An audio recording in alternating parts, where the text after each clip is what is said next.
아가 2장 6절부터 9절까지 말씀입니다.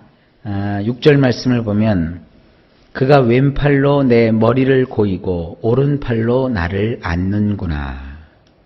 원문을 보면 이렇습니다. 그 이의 왼손은 나의 머리 밑에 있고 그 이의 오른손은 나를 감싸줬답니다. 이게 그 세상적인 용어로 쓰면 굉장히 야한 표현이죠. 팔베개를 해줬다는 얘기고요. 또 오른팔로 그를 꼭 안고 있는 그런 모습입니다. 이 아가서를 보면은 이런 그 남자와 여자의 관계를 아주 굉장히 노골적으로 또 구체적으로 표현한 장면들이 많이 나와요. 그 가운데 이것도 마찬가지인데요. 그래서 이 좀 남살스러운 그런 그 장면이기는 하지만 예수님과 우리와의 관계, 하나님과 성도와의 관계, 또 우리 주님과 교회와의 관계가 이렇게 사랑하는 남녀의 관계와 같은 것입니다. 이거를 이제 요즘식으로 얘기하면 이제 스킨십이죠. 감싸주고, 안아주고, 이뻐해주고. 이 여인이 지금 고백하는 거예요. 그 남자가. 우리는 이렇게 생각합시다. 예수님께서 그 왼손을 나의 머리채 밑에 놓아서 나에게 팔베개를 해주시고 또 그의 오른손으로 나를 푹 감싸 안아주고 나를 그렇게 사랑해준다. 예수님은 이런 사랑으로 우리에게 다가오십니다. 7절입니다. 예루살렘 딸들아 내가 노루와 들 사슴을 두고 너희에게 부탁한다. 내 사랑이 원하기 전에는 흔들지 말고 깨우지 말지니라. 성경학자들은 이 말씀을 놓고 이게 여자가 한 얘기인지 남자가 한 얘기인지 이거 갖고 고민하면서 박사 논문을 써요. 참 우스운 얘기이기도 하지만 원문을 보면 이건 이렇습니다. 이것은 그 여자를 자기가 품에 품고 그리고 여자를 거기서 곱게 잠을 재워요. 그러니까 이 여인이 편안한 마음을 가지고 그 남자 품에서 지금 새끈새끈 잠이 든 거예요. 남과 여가 사랑을 나눈 후에 여인이 곤히 잠이 들었어요. 그러니까 이 남자가 이제 얘기하는 소리입니다. 원문으로 이렇게 보십시다. 예루살렘의 딸들이여 내가 너희들에게 간곡히 청하노니 암가젤들에게 하듯 또는 들판의 암사슴들에게 하듯 그녀가 원하는 때까지 사랑하는 그녀를 깨우지도 말고 일으키지도 말아주세요. 여기 두 종류의 짐승이 나오죠. 암가젤. 이 가젤은요 일종의 양입니다. 양. 어디에 있는 양이냐면 이렇게 들판에 사는 양이에요. 또 들판에 이 가젤뿐만 아니라 암사슴들이 있어요. 근데 이 가젤도 그렇고 사슴도 그렇고 특별히 암컷들이 굉장히 예민합니다. 그래서 조금만이라도 부스럭 소리가 나면 펄쩍펄쩍 뛰어요. 여러분 가끔 이 텔레비에서 동물의 왕국 보시죠? 거기 보면 이렇게 사슴과들이 이게 펄쩍펄쩍 뛰어다니는 거 여러분들 많이 보실 수 있을 겁니다. 얼마나 빠르냐면 심지어 사자가 그를 막 쫓아와도요 도망갈 정도로 빨라요. 근데 얘네들은요 겁이 많아요. 그래가지고 조금만 누가 부시럭 소리를 낸다든지 위협이 느껴지면 펄쩍펄쩍 뛰어다니고 도망다니기 바빠요. 지금 이 사랑하는 여인이 이 남자의 품에 안겨서 새끈새끈 잠이 들었어요. 그 남자가 이 사랑하는 여인을 보면서 예루살렘의 딸들아 그녀가 원할 때까지 내 사랑하는 그녀를 깨우지도 말고 또 일으키지도 말아주세요. 이걸 아주 간곡히 부탁을 해요. 이게 우리 주님의 마음이에요. 우리의 삶 속에 하나님은 우리에게 편안한 잠을 주시길 원하세요. 우리는 주님의 품 안에서 세상의 풍파가 일고 세파가 몰아친다 할지라도 그 품에 안겨서 우리가 새끈새끈 잠이 들 수 있는 거예요. 그리고 세상 풍파가 그를 놀래키거나 깨우지 못하도록 주님께서 간절히 그 청하는 이 남자의 마음처럼 세상을 향하여 지금 내 사랑하는 여인이 잠이 들었어요. 내 사랑하는 여인을 그 여인이 충분하게 잠을 잘 때까지 깨우지도 말고 일으키지도 마세요. 이 얼마나 굉장히 정감 넘치고 애정 넘치는 사랑의 그 고백이고 또 배려하는 마음입니까? 이런 마음이 나를 향한 예수님의 사랑이에요. 여러분, 신앙생활이 뭐예요? 이런 걸 깨닫는 거예요. 뭐 신앙생활이 무슨 불교 믿는 사람들이 불공 들이러 가듯 온갖 추위와 풍파를 무릅쓰고 의무감을 가지고 하나님 앞에 무릎 꿇어 치성을 드리듯 그런 것도 일종의 신앙일 수도 있지만 먼저 나를 향한 이런 예수님의 그 놀랍고 깊은 속 깊은 그런 사랑을 우리가 감지하고 깨닫고 그 사랑 안에서 즐거워하는 이것이 우리의 신앙인 걸 아십시오. 굉장히 아가서의 분위기가 우리 마음을 포근하게 해줍니다. 여러분, 이 주님의 사랑을 받으면 세상에 용서하지 못할 자가 어디 있습니까? 우리가 이 세상을 살면서 막 스트레스를 받고 막 히스테리에 시달리고 잠을 이루지 못하고 마음고생을 하면서 괴로워할 이유가 어디에 있습니까? 나는 주님의 이런 깊은 사랑을 받는데 이 깊은 사랑을 여러분이 기도하는 가운데 말씀으로 말미암아 깨닫고 체험하는 역사가 있기를 바랍니다. 그 다음에 8절입니다. 내 사랑하는 자의 목소리로구나. 보라, 그가 산에서 달리고 작은 산을 빨리 넘어오는구나. 여러분, 사랑하는 사람의 목소리는요, 얼마나 듣기 아름답고 행복합니까? 내 사랑하는 자의 입에서 나오는 그 목소리가 우리를 마음 설레게 하지 않습니까? 지금 그런 장면이에요. 원문을 보면 이렇습니다. 이건 이제 또 여자가 이제 고백하는 겁니다.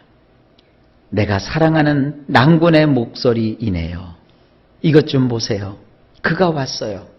큰 산들을 펄쩍펄쩍 뛰어오르고 언덕들을 펄짝펄짝 넘었어요. 이걸 이렇게 보면 됩니다. 이 장면이 조금 바뀐 거예요. 조금 전에는 그 남자가 여자를 품에 안고 여자를 잠을 재웠어요. 아무도 이 여자를 깨우지 마세요 하고 여자를 배려해줘요. 이번에 이제 여자가 장면이 좀 바뀐 겁니다. 같은 장소는 아닌 것 같아요. 그러면서 자기의 그 사랑하는 남자를 향하여서 이렇게 음모하고 사모하는 표현이에요. 내가 사랑하는 낭군의 목소리네요. 그 낭군의 목소리가 들리는데 멀리서 들리는 거예요. 이것 좀 보세요. 그가 왔어요. 그가 왔는데 어떻게 왔느냐? 그냥 저벅저벅 걸어온 게 아니라 큰 산들, 이 큰 산을 보면 남성 명사로 되어 있어요. 얼마나 거칠고 높고 험한 그 험산 줄령으로 이루어졌는지 아주 굉장히 큰 산이에요. 우리 대한민국으로 치면은 큰 산, 남한의 큰 산이면 어느 산입니까? 설악산, 또 지리산, 큰 산이죠. 이런 큰 산인데도 남자가 펄쩍펄쩍 뛰면서 그 산을 막 기어 올라와요. 여기서 이제 뛰어오른다라고 제가 표현을 했는데 다른 성경에서는 산을 기어 오른다, 언덕을 기어 오른다 이런 식으로 표현되어 있어요. 근데 제가 여기다 의태어 혹은 의성어를 집어넣죠. 펄쩍펄쩍 그 높은 산도 펄쩍펄쩍 뛰어넘어요. 왜? 내 사랑하는 여인을 만나려고, 내 사랑하는 여인을 찾아오려고 그 남자가 그 많은 고초와 많은 역경이 있는 그 산도 펄쩍펄쩍 뛰어넘고, 그 다음에 작은 언덕들, 이 작은 언덕은 또 여성 명사로 표현이 되어 있어요. 그것도 펄짝펄짝 뛰어넘었어요. 그러니까 이건 뭡니까? 내 사랑하는 나의 낭군이 그 어떠한 반대도 무릅쓰고 또 그 많은 숱한 여인들의 유혹도 다 뿌리치고 누구한테 오는 거예요? 나한테 오는 거예요. 그래서 나한테 오는 그 낭군의 목소리가, 낭낭한 그 낭군의 목소리가 멀리서나마 나의 귓전을 울리고 있어요. 그러니까 여인이 어때요? 지금 마음이 막 사모가 되죠. 그리고 그 소리의 주인공인 그 남자를 보고파하는 그런 마음을 여기서 엿볼 수 있습니다. 여러분 기억하세요. 이 아가서는요, 시편입니다. 시. 이 아름다운 시가 쫙, 사랑의 시가 이렇게 있는 거예요. 우리가 그 시를 음미하는 가운데 우리를 향한 주님의 사랑, 주님 향한 우리의 사랑을 생각할 수 있는 겁니다. 자, 9절입니다. 내 사랑하는 자는 노루와도 같고 어린 사슴과도 같아서 우리 벽 뒤에 서서 창으로 들여다보며 창살 틈으로 엿보는구나. 원문이 이렇습니다. 내가 사랑하는 낭구는 수컷 가젤과 같고 또한 숫사슴들 가운데서 어린 사슴 같아요. 이것 좀 보세요. 우리 벽 뒤에 서서 창문들로 들여다보았고 레티스들 틈으로 엿보았었답니다. 자, 아까는 그 여자가 암컷 가젤 그리고 암사슴으로 표현되어 있죠. 우리 성경은 그렇게 안 표현되어 있잖아요.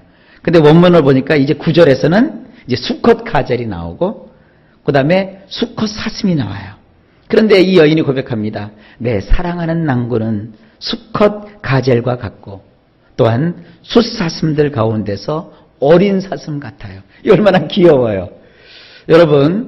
여러분들이 결혼 생활을 하면서 남편이 귀여워야 해요. 귀여워야 해요. 남편이 귀엽고 남편이 사랑스럽고. 제가 이제 이런 얘기를 어디서 들었어요. 부부가 사는데 남자가 병에 걸렸어요. 나이가 들어서. 그래서 몸져 누웠어요. 그래가지고는 거동을 못하고 참 죄송스러운 얘기지만 대소변을 못 가려요. 그러니까 이제 항상 불결하죠. 그러니까 불결한 남자를 항상 여인이 깨끗하게 닦아줘야 되고 그 대소변을 다 챙겨줘야 되고 옷을 새롭게 해서 입혀줘야 되고 늘 침상을 정리를 해줘야 돼요. 그래서 제가 물어봤어요. 집사님, 이거 힘들지 않으세요? 냄새 나지 않으세요? 고통스럽지 않으세요? 그랬더니 그 성도님이 저를 보면서 오히려 이상하게 보는 거예요. 아니요, 목사님. 이게요, 대소변만 보면 냄새나고 더럽다는 생각밖에 안 날 텐데요.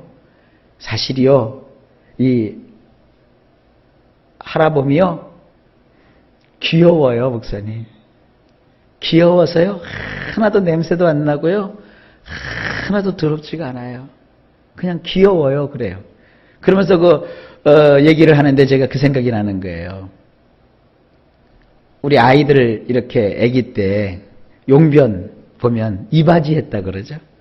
그거 다 받아주면서 오히려 그 냄새 난다고 하지 않고 그 용변 색깔을 보고 그것이 황금빛이 돌 때 막 엄마가 기뻐하고 좋아하고 엉덩이를 톡톡 이렇게 보다듬어 이렇게 두드려주면서 포동포동 엉덩이, 왜 애기들 이렇게 엉덩이 이렇게 살이 오르면 그렇게 귀엽잖아요. 그걸 건드리면서 그렇게 예뻐하고 좋아하고, 그리고 거기다가 막 입대 갖고 푸 하고 하는 그런 엄마의 모습이 생각나는 게, 그게 사랑이에요. 여기서 이 여인은, 이 남자는 왕입니다. 용사입니다. 전사입니다. 힘이 센 자입니다. 근데도 이 여인이 볼 때는 이 남자는 뭐예요? 그 숫사슴들 가운데서도 뭐예요? 어린 사슴 같아요. 그 남자가 참 마음에 귀엽고 너무나도 막 너무너무 이뻐서 어쩔 줄 몰라 하는 이런 여인의 마음. 물론 남자가 여인에게 있어서 든든한 기댈 수 있는 어떠한 그 반석 같기도 하지만, 그러나 막상 여인이 그 남자를 사랑할 때 그 남자가 측은하고 귀엽고 뭐 그런 마음 들어야 되지 않는 겁니까? 바로 여기서 그런 표현이에요. 숫사슴들 가운데 어린 사슴 같아요. 이것 좀 보세요. 우리 벽 뒤에 서서 창문들로 들여다보았고, 그래서 우리 벽이라고 하는 것은 우리 집 벽이라는 겁니다. 우리 집 벽에 옛날에 이제 연애적 생각이 나는 거예요. 이 여자가, 여러분 그렇잖아요. 여자는 평생 살면서 처음 그를 만났을 때 그에게 받았던 그 좋은 인상을 기억하면서 평생을 살아가는 거 아니겠습니까? 그 귀엽고 귀여운 모습. 여기 이제 그 남자가 연애 시절에 와가지고, 이제 가젤이요, 어린 사슴인데, 그 강동강동 와갔거든요. 그 여인이 살고 있는 그 집 벽 뒤에 서서, 거기 벽마다 창이 나 있는데, 그 창문으로 이렇게 그 고개를 들이밀고서는 그 집안에 있는 그 사랑하는 여인을 이렇게 쳐다보는 거예요. 그 다음에 레티스라고 하는 건 뭐냐면, 이런 베란다에 여러분 이렇게 X자로 되어 있는 창틈이에요. X자로 이렇게 막아놓은 거 있잖아요. 그걸 레티스라고 해요. 그 레티스 X자로 되어 있는 곳에 구멍이 조금 나 있잖아요. 거기다가 이렇게 그 크고 둥그러운 눈동자를 이렇게 들이밀고 여인을 보러 눈을 껌뻑껌뻑거리면서 그 틈으로 엿보았었답니다. 내 낭굴은 이렇게 귀여웠어요. 이렇게 나를 사모했어요. 그 옛날을 내가 추억합니다. 이런 뜻입니다. 자, 이제 다음 시간에 10절부터는요. 이제 아주 아름답고 귀한 사랑의 고백이 나옵니다. 우리를 위해서 다가오시는 그 예수님. 뭐 예수님을 향해서 우리가 귀엽다고 하면 웃기는 얘기지만 그렇게 아주 설레는 마음을 가지고 예수님이 우리를 쳐다봐 주시고 우리에게 다가오셔서 우리와 사랑하는 그런 관계가 된 거예요. 여러분, 예수님과 우리는 이런 관계인 걸 아십시오. 그 사랑에 푹 빠져십시오. 여러분, 지금 세상 살면서 사랑할 사람이 하나도 없고 사랑받는다는 느낌이 들지 않을 때 뭘 걱정하십니까? 우리 예수님과 더불어 이런 놀라운 사랑을, 이런 아름다운 사랑을 여러분들이 구가해 나가실 수 있기를 바랍니다. 예수님은 여러분을 사랑하십니다.